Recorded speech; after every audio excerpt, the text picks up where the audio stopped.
Well, you hear these words from the book of Esther, chapter 4, starting in verse 12. It says this: When Esther's words were reported to Mordecai, he sent back his answer.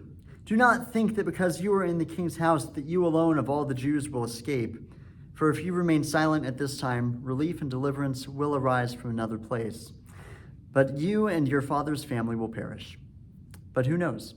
Perhaps you've been placed in your royal position for such a time as this. Well, we're continuing today in our year-long series that we're simply calling The Gospel. And so here at the Community Fellowship, we're on a mission this year throughout all of 2024 to not only discover what the gospel, the good news that Christians proclaim to the world is, but then also to look for where it appears all throughout Scripture. And so we've kind of been doing this with two main assumptions guiding our search. So the first comes from a book called The King Jesus Gospel by Scott McKnight, and it's a very simple assumption. We believe that Jesus is the gospel. That's it, plain and simple. There's nothing more to the gospel than Jesus himself, his life, and the things that he said and did during it. And so this is the good news that we proclaim to the world. To parse it out a little bit, McKnight puts it this way. He says the gospel, so the good news, is that Jesus, the crucified and risen Messiah, is Lord. So this is our first assumption, that Jesus is the gospel. Our second assumption then is this. It comes from a nonprofit organization called the Bible Project, and this is kind of their tagline that I've really latched onto over the last few years. They say the Bible is a unified story that leads to Jesus. And so if we believe that Jesus is the gospel, and if we believe that the entire Bible points ahead to Jesus, then it stands to reason then that we should be able to find the gospel, Jesus, in each and every book of the Bible. Now, I'll admit, and those of you that have watched other sermons in the past will surely know this by now, this is an easier task for some books than others. The books of Matthew, Mark, Luke, and John, which are literally called the Gospels and tell the story of Jesus' life and his ministry and everything that he did. Not hard to find Jesus in the Gospels, not hard to find the good news in the Gospels. But there are other books that sometimes make it a little bit harder. And, despite that fact, I believe that the book that we're turning to today is exactly the right place for us to be today. I believe this is an important story, an important message for us, especially on what is in person our grand opening Sunday. And you'll find out a little bit more about that down the line. But this book, nonetheless, is still in the harder to find Jesus in category. In fact, this book could fall in the harder to find God in category, because this is the single book of the Bible in which God is not once mentioned, never explicitly mentioned throughout this entire book. And yet I believe that we still discover some profound truths about both God and Jesus through the course of this book, even in a book where God is seemingly absent from the story. So for the season of Lent, we've been working through the books of the prophets. We're, again, hitting pause on that today because of the grand opening. Think that this is the right book for us to be in on this day. And so we turn today to the book of Esther. And the book of Esther takes place during the reign of King Xerxes of Persia. And so if we're to put his reign on a timeline in history, then it's likely that he reigned between 486 and 465 BC. So meaning that this story takes place about 100 years after Jerusalem was conquered and the temple was destroyed and the exiles were taken into Babylon. The story takes place in the city of Susa, which is interesting because, again, not Babylon, not where the Jews have been. The book tells the story of a Jewish woman, Esther, who did not only not return home with the rest of the Israelites when they were released from captivity by King Cyrus, but she now finds herself even farther away from Jerusalem, farther away from the promised land than Babylon. Susa is even farther to the east at that point. And so, it's just interesting the fact that not all of the Jews went home after the exile was over.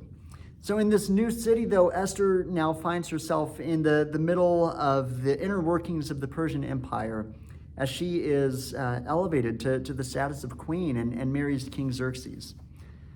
And so in the midst of that, though, she comes into conflict with some of the political aspirations of those around her. Now, we probably could just literally read the entire book in 20 minutes or less. And so, I mean, honestly, if you want to just pause this video and go do that, more power to you. But I'll try and give you just the 5 to 7 minute rundown of the story here. So the book of Esther opens on King Xerxes, who is celebrating his own power and his own greatness here at the beginning of the story. It's actually, I'm not exaggerating when I say this, he throws a 180-day-long party that then culminates in a 7-day-long feast. So for a total of 187 days, Xerxes is just proclaiming to the world how great he is, how awesome his kingdom is, and is just throwing a big party with everybody.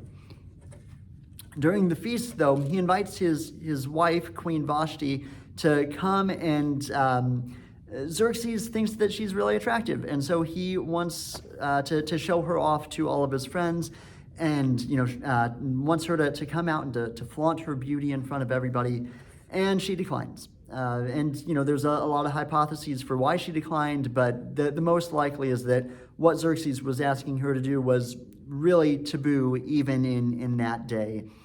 So she declines, and then before anybody can hardly even blink, Persia is in need of a new queen. And so a search quickly ensues for a wife suitable for the king, and Esther, a Jew from the tribe of Benjamin, comes out on top. So the queen quickly earns the king's favor then, and their relationship gets really solidified in this moment where Esther's cousin Mordecai overhears of a plot to kill the king. And so Mordecai tells Esther, who tells the king, and then the king is able to avoid assassination. And so the king really begins to trust Esther at this point. But Esther isn't the only person in the story who gets elevated. A man named Haman, who we later discover is a descendant of the Canaanites, so the ancient opponents of Israel, the people that were in the land when Israel came and conquered the promised land. So, Haman, a descendant of the Canaanites, he's elevated to second in command over all of Persia. And everyone is told to bow down and to worship Haman, and everybody does, except for Mordecai, a Jew and Esther's cousin, who refuses to do so. And so, as any, reasonable, rational, mentally stable person would when someone refuses to bow down and worship you, Haman, at this point, decides that he wants to kill Mordecai. But actually, not just Mordecai. That's not good enough for Haman. He actually wants to take it a step farther. He wants to kill the entirety of the Jews. So he wants to just go, from let's take out this one guy because he ticked me off. Nope, let's kill all of his family. Let's go full-on genocide. So that's where Haman ends up. And so he gets the king to make a decree that in a little bit less than a year from when the decree is made, that it's pretty much just going to become open season against all of the Jews, and anybody can kill a Jew without any repercussions at any time. So, of course, the whole Jewish community is pretty torn up over this declaration. Reasonable. And this, of course, includes Mordecai and Esther. And so they come together and they discuss what's happened. And Mordecai implores Esther, go to the king, petition him on behalf of yourself and your family. But Esther is fearful to do so because no one, not even the queen, is allowed to approach the king uninvited. But then this is where Mordecai delivers his iconic line, which we read earlier in the service. He says this, "Do not think that because you are in the king's house that you alone among the Jews will escape. For if you keep silent at this time, then relief and deliverance will arise for the Jews from another place. But you and your father's household will perish. And who knows whether or not you've come to this kingdom for such a time as this." And so Esther sets off to confront the king. And Esther comes to the king then, who greets her with open arms and says that he will grant any request that she asks of him. And so she invites the king and Haman to a banquet the next night, which is pretty much just a ploy to butter the king up. And so, they prepare and end up going to this banquet then together the next evening. And as all of this is happening then, Mordecai is continuing to refuse to bow down and worship Haman like everyone else does. And so Haman, who is just getting angrier and angrier and angrier at this point, He does what any reasonable, rational, mentally stable person would do when someone refuses to bow down and worship you. And he goes on now to set up a massive stake in his backyard, and he is preparing to have Mordecai impaled on it. But then the twist. The king discovers that Mordecai had been instrumental in saving his life earlier in the story, in that assassination attempt in chapter 2. And so he wants to honor him. And so the king asks Haman how he should honor someone, but he doesn't name any names. And Haman, being the egomaniac that he is, assuming that he's the one about to be honored, because, who else would the king want to celebrate? So he convinces the king to throw this unnamed person a giant parade and really celebrate how great this person is. And the king says, "Great plan. Now go and do that for Mordecai." And so rather than impaling Mordecai on a massive stake in his backyard, Haman gets to parade him around town, telling everyone how Mordecai saved the king's life. And then Haman's bad day gets worse, because then Esther invites Haman and the king to a second banquet, and they come together, and Esther reveals Haman's plot to kill the Jews. And the king is livid. Probably not just because Haman, made a decree to try and kill his wife, but also then probably the underhanded way in which Haman went about getting the king to agree to this plan in the first place. So Haman, in a fairly ironic twist, ends up getting executed on that stake that he had prepared for Mordecai. So Esther and Mordecai then come together with the king to try and come up with a plan that will allow for the Jewish community to, avoid destruction, to not just be completely slaughtered. And the king reveals that an edict from him cannot be overturned, but a new edict can be issued. And so now Mordecai helps to write out and send out a decree to the entire Persian Empire, giving the Jews permission to defend themselves from their attackers, and that they're even welcome to plunder anyone who opposes them and tries to fight them. So now Mordecai sends this decree out, and he is then elevated to the position that Haman once held. And the story ends with a statement about the greatness of Mordecai and his acts of power and might. So if this is your first time listening to one of these sermons through the course of this series, I need to explain something to you here before we step into this next piece of explanation. I've got to explain to you one of the major literary devices of the Bible. It's a thing called a chiasm. Now, a chiasm is a literary device used especially in the Bible, especially in these ancient writings, to highlight either a certain event, a certain passage, a certain person, whatever it may be, and it does this by creating a pattern in the text. And so a chiasm is when a passage goes A, B, C, B, A. So, it starts and ends in a similar way. There's an event at the middle and, on either side of the center point that are very similar to one another. And then there's a center point that is the focal point. It's the main event. It's the turning point. It's the thing that we're supposed to notice. And so while it's kind of hard to see, the book of Esther is just one giant chiasm. The story begins with the celebration of the greatness of King Xerxes, and in a shocking reversal, it ends with the celebration of the greatness of Mordecai the Jew. Haman is then elevated at the beginning of the book, whereas Mordecai is elevated at the end of the book. Haman makes a decree, Mordecai makes a decree.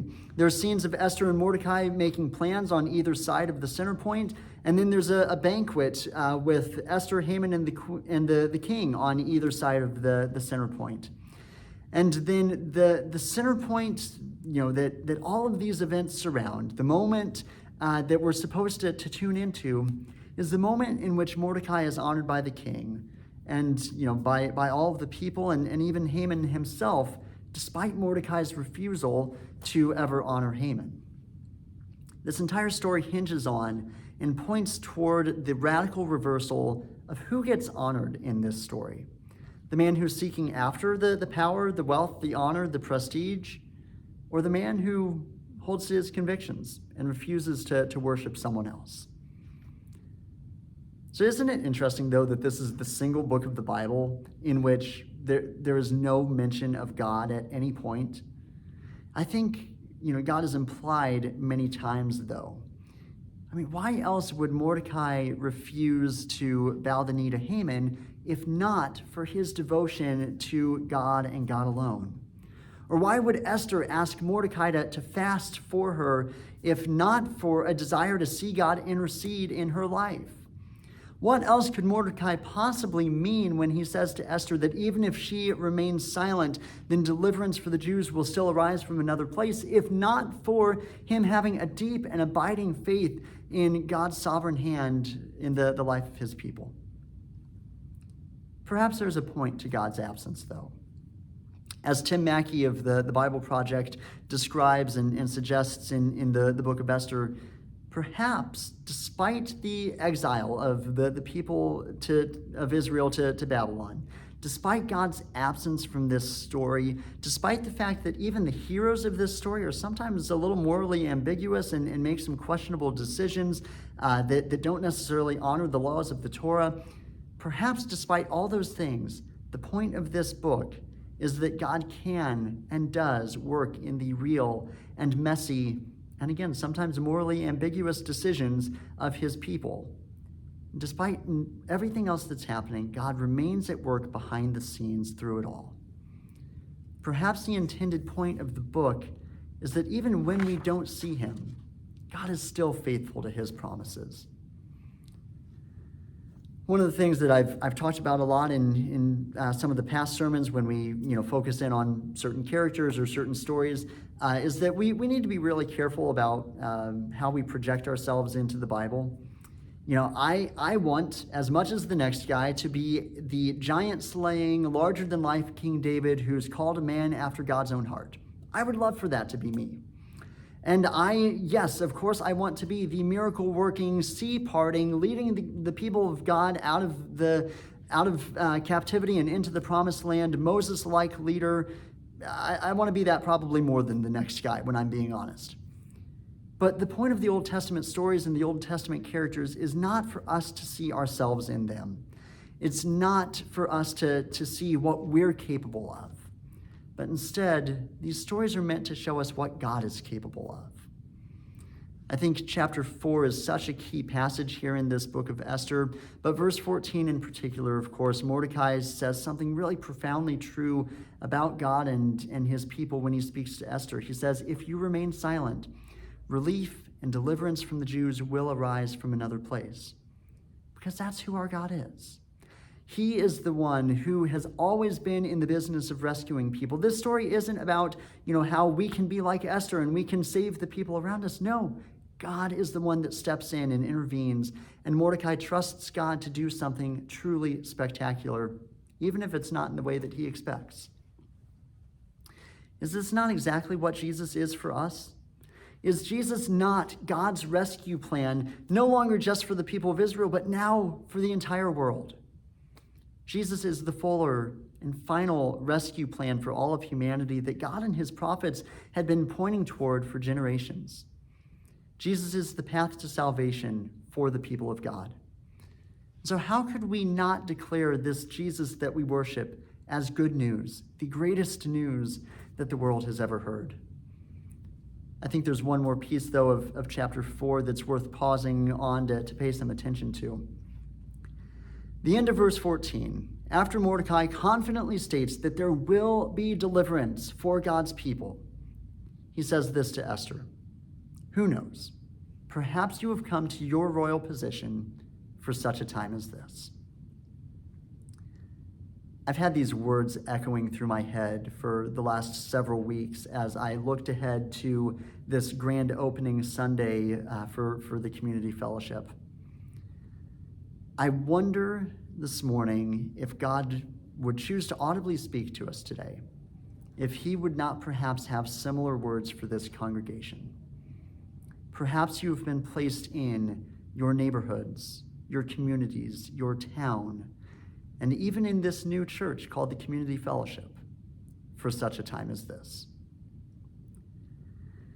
Typically on the grand opening Sunday of a new church, the pastor will come up on stage and give some long speech about how he or she has had some moment of desperation in which God came and broke through in their life in some powerful way and gave them some sort of divine calling to go into a certain community and to start a new church, to do powerful things in God's name and to do it with confidence, knowing that God was with them. Or at least it normally goes something like that, normally. Well, today, as we kind of move into a second part of the sermon, I want to just talk a little bit about who Community Fellowship is. And even for those of you watching us online, I would invite you to consider our story and the ways in which maybe God is calling you too to join us in this story. But I got to be honest with you here as we begin, no part of our story is normal. As I talk about what pastors normally do, this is not it. As you'll discover in the minutes ahead, nothing about the story of the Community Fellowship is normal. But I will not stand up here before everyone today and do anything other than share the honest to God truth about how this happened and how we ended up here. But I hope I also will get to share the honest to God truth about where we're going from here. And I hope that at the end of the day, at the end of this video, that many of you will want to join us and be a part of this new thing that God is doing here in Jamestown. See, a typical church plant is pastor-driven, clergy-driven, if you will. It's led by a single visionary leader who is able to push forward and gather others to join them on their journey to a brighter future ahead. This is not that kind of church plant. In fact, I would venture to say that this might be a one-of-a-kind church plant because it is the only time that I am aware of a group of laity, so just members of the congregation, no pastors involved, just coming together and trying to do a church plant.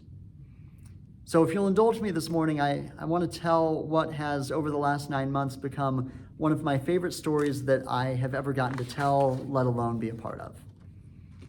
In order to understand the story of the Community Fellowship, we first have to go back quite a few years. In the first half of the 19th century, Jamestown Methodist Church was founded, and then they constructed their first building in 1873. So the church became a stalwart of the community, growing and seeing great success in ministry, expanding its facilities and reaching out into the community in meaningful ways, really being a great blessing to the community of Jamestown. Hundreds of people passed through the doors of that church, and many came to faith because of the good work that was happening in that place. But ministry began to change, and things got complicated in the 1980s and 90s, when, along with many other churches across the nation, it became clear that it was not just assumed that people were going to come to church anymore. And little by little, as church attendance across the nation began to decline, so too did the attendance at Jamestown UMC. And this problem, this decline, was only exacerbated then by a constant turnover of pastors averaging no more than 3-year appointments for many, many decades. And so then by the mid-2010s, a congregation of formerly over 100 people with a healthy youth group and all generations being represented, this congregation then became a congregation of 40. And it was predominantly those retirement age and older. And then COVID happened and more momentum was lost. And if all of that wasn't bad enough, the congregation was told that there was black mold and foundational issues in their sanctuary that caused them to need to stop worshiping in their sanctuary, and they then, for 2 years, made do worshiping in their fellowship hall. And just when it looked like things were never going to turn around, God stepped in to breathe new life and new dreams into a dying congregation. Another church in town, Harvest Time Fellowship, closed its doors about this time last year, and almost a year ago to this very day when this video is posted, a member of the Harvest Time congregation came and offered the Harvest Time Fellowship building to Jamestown UMC. Realizing that things were not working in Jamestown UMC, the church took some dramatic steps forward for the first time in many, many years. Recognizing many issues in the United Methodist Church and the contributing factor that the UMC was to the decline of the congregation voted to leave the United Methodist Church, losing their pastor in the process. But rather than just, hit pause, or rather than just continuing ministry as it had been in the old building, doing the same things that Jamestown UMC had always done for hundreds of years, the congregation instead knew this was their moment to wipe the slate clean and to try something completely new. So without a pastor and without really anything more than a dream to reach new people with the good news and to start something completely new, the congregation allowed Jamestown UMC to die so that something new could be born. And so this summer, the community fellowship was born with the dream of stepping into the gaps here in Jamestown, with the dream of creating a multi-generational ministry that is a force for good and change in this community. But they were still without a pastor, which of course is where I come in. The congregation joined a new denomination, the Global Methodist Church, and were connected with a young pastor, yours truly, who had just gotten ordained and happened to live 25 minutes down the road. I want to be clear, though, about my part in the community fellowship story. I did not ask for this. I did not pursue this. I did not have some divine calling to come and start something new in Jamestown. I was not looking to be a church planter in my 20s. The first, and sometimes I feel like the only thing that I've done for this congregation is say yes to walking this journey with them. But together, over these last few months, we have prayed, we have left the old behind, we have dreamed and looked ahead to something new, and today we step into this new thing that God has been working in us. And we step into what we hope will be the beginning of many, many fruitful years of ministry, if not generations of ministry, here in Jamestown for the community fellowship. So if this is a new church then, and not just Jamestown UMC 2.0 in a new building, and I'm sure that leaves many of you asking the question, well, what exactly is it that sets us apart when most of the core of the congregation did come out of Jamestown UMC? And that is a fair question. Now, while there's a whole host of theological and operational things that I could rattle off to you and tell you about how we're starting something new, I'd instead rather us look ahead. Because I believe what sets the community fellowship apart as something new and as something worth being a part of for each of you is where we want to go from here.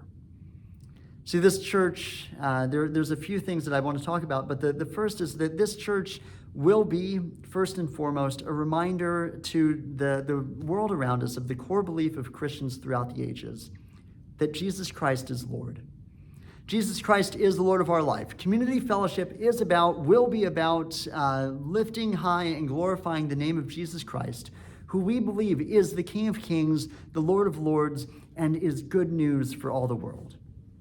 This will be the core of who we are. I hope for my life, I pray that when my time comes to end my life here on this earth, that people will look at my life and will say that I did not just like God, I was not just a fan of God, perhaps that I didn't even just love God, that I was absolutely obsessed with him and did everything that I could to follow him and glorify him with my life. And I assure you that for as long as I am the pastor of Community Fellowship, that will be our story, that we will glorify no other name in this place other than the name that is above every name, the name of Jesus Christ. But declaring Jesus Christ as Lord of our life or even Lord of our church doesn't just start and stop at the doors of this church. And in fact, if we're serious about that declaration that Jesus Christ is Lord, then it has implications for our life. It has implications for how we live, which then brings us to the second and third pieces of who we are here in this congregation. If Jesus really is the Lord of our life, then that means serving, caring for, and loving our community. We want to be a church that is intentionally stepping into the gaps here in this community, seeking to be a blessing to the community of Jamestown and the surrounding towns with no strings attached. And we want our approach in ministry, both ministries that happen in and outside of this physical church building, to have a multi-generational approach to them. Our goal is not just to reach the young families in town that are close to my age. Our goal is not just to reach the older demographic in this community, those that are retirement age and older, and to make them comfortable and to cater to their needs. But instead, our goal is to find and to serve the felt needs of this community at large, and to simultaneously create a multi-generational community of faith in which everyone can find meaning and belonging. We want to create ministries that cater to people of all ages, but we also want to create ministries that bring together people of all ages so that we can do what Scripture encourages us to and be iron sharpening iron, and that we can encourage one another on to love and good works. But we're not just going to be a social club that serves the community and creates ways for us to be in connection with one another. Of course, those are good things, and those are things that we want to do. But being a follower, a disciple, if you will, of Jesus means more than that.